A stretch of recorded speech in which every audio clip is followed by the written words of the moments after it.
मराठी अंतिम शब्द न्यूज मध्ये आपले हार्दिक स्वागत आहे। सत्य, निर्भीड आणि लोकहिताच्या बातम्यांसाठी विश्वासार्ह व्यासपीठ। उल्हासनगरातील अँटिला बिल्डिंग रोडवर भीषण आग, कारखान्यांचे मोठे नुकसान, जीवितहानी टळली।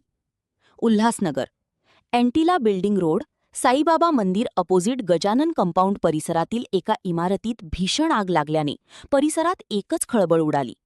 संबंधित इमारतीत कपड्यांचे कारखाने मोठ्या प्रमाणावर असल्याने आगीने अल्पावधीतच विक्राळ रूप धारण केले। घटनेची माहिती मिळताच उल्हासनगर, कल्याण आणि अंबरनाथ येथील अग्निशामक दलाने संयुक्तपणे घटनास्थळी धाव घेतली। आग आटोक्यात आणण्यासाठी तब्बल 25 ते 40 अग्निशामक गाड्यांच्या फेऱ्या मारण्यात आल्या। सुमारे 8 ते 10 तासांच्या अथक प्रयत्नांनंतर आग पूर्णपणे नियंत्रणात आणण्यात यश आले। या आगीत मोठ्या प्रमाणावर आर्थिक नुकसान झाले असले तरी सुदैवाने कोणतीही जीवितहानी झाली नाही। घटनास्थळी पोलीस बंदोबस्त ठेवण्यात आला होता, तसेच 108 रुग्णवाहिका सेवाही सतर्क ठेवण्यात आली होती। स्थानिक कार्यकर्त्यांनीही मोठ्या प्रमाणावर मदत करत बचाव कार्याला हातभार लावला। ओमी कॉलनी व उपमहापौर यांनी घटनास्थळी भेट देऊन परिस्थितीचा आढावा घेतला। दरम्यान आगीचे नेमके कारण अद्याप स्पष्ट झाले नसून पोलिसांकडून पुढील तपास सुरू आहे। या घटनेमुळे परिसरात काही काळ भीतीचे वातावरण निर्माण झाले होते।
चला ना पाटी, ए सर